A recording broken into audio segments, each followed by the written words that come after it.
Broward County deputy to lie about being in the room when he served the warrant. Robert Trackman, King's attorney, was also in the room.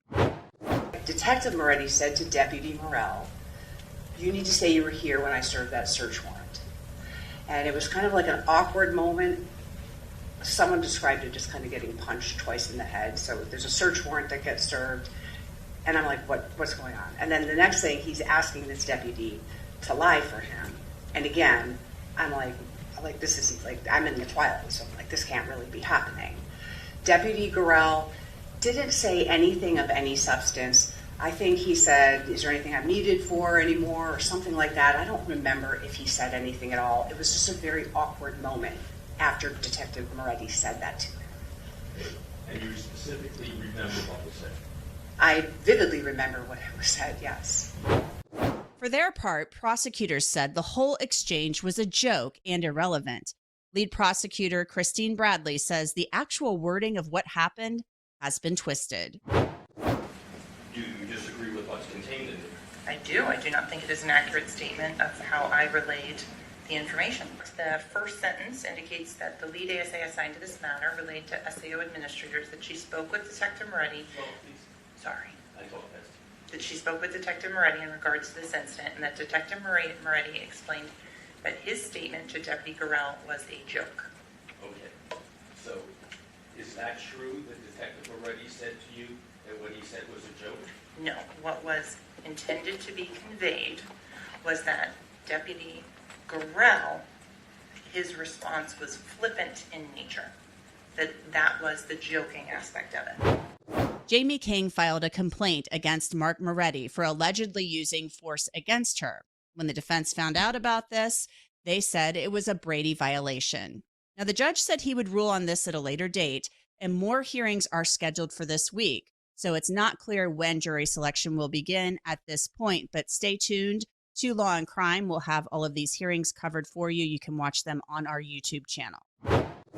Joining me to discuss the very latest in this case is somebody who is a returning guest to Sidebar. He is Christopher Thomas Sr. He's the father of Christopher Thomas Jr., who is YNW Juvie. That is how he was known to music fans. And to people on YouTube, Thomas Sr. is actually known as Spoon. So he said I could call him Spoon. So to all you YouTube viewers out there, you've seen him on his YouTube channel.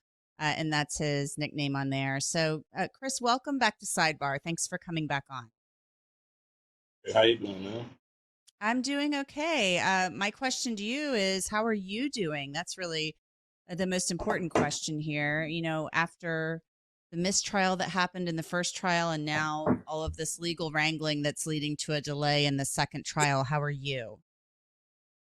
I'm taking it one day at a time. You know, you got to go through this process once again. Got to relive it once again.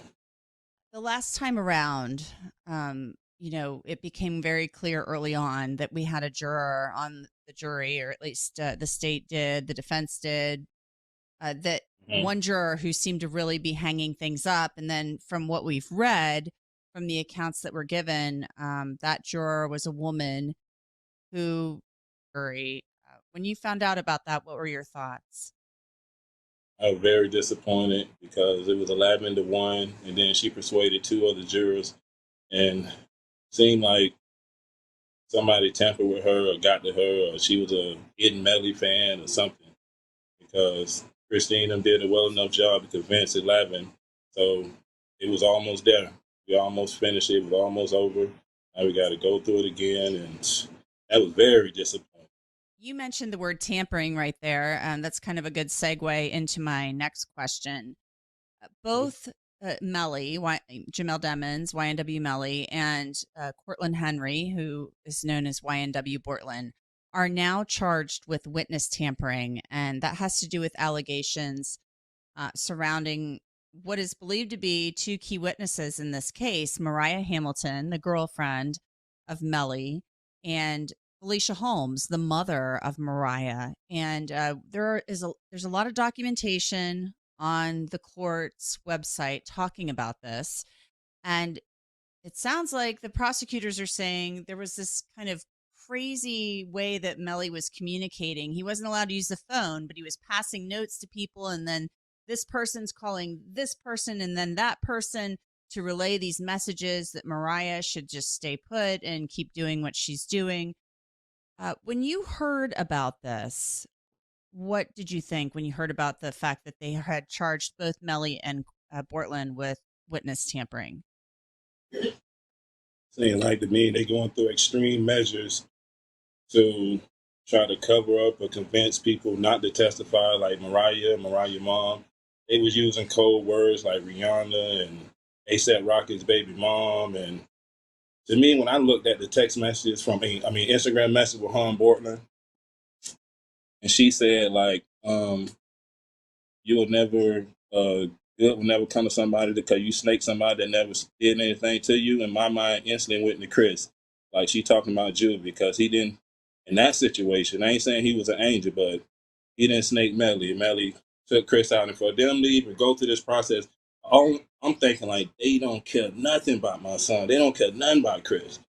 I'm like, dang, man. Felicia Holmes and Mariah Hamilton to sit there and be on y'all channel and talking about Juve and Sack with like brothers to her and then do that to him, man, that's an insult. It's just crazy. All of them, man. Even if I know Melly, it's a lot of evidence that's not going to be allowed in, but everybody in the world know who it points to. But the people that's lying and covering up, they need to do something about them people too. In my book, they just as guilty. It was interesting at the first trial. Christine Bradley took a little bit of heat from the defense, obviously, but she confronted Felicia Holmes on the stand. She treated her as a hostile witness. She was granted that permission to do so by the court. And there were messages even from back then where she was talking about how they said they would take care of us, this type of thing. It seemed like before she got on the stand, it seemed like somebody must have dropped the bag, as they say. Like she must have got paid or something to get her to change to go from how she was emotional about her daughter's safety in those messages, then to get on the stand and go total backwards. Something had to happen.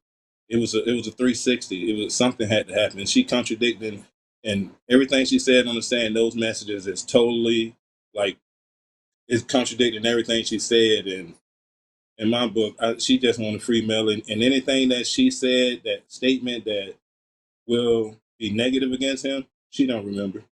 And the daughter, she said on y'all's channel, like basically she was letting the world know she ain't gonna remember either. Well, we know what she told police back in 2018, 2019 when this happened. And we should let the viewers know that the prosecution does not expect Mariah Hamilton to testify in this second trial, this retrial. So they've asked the court to declare her unavailable.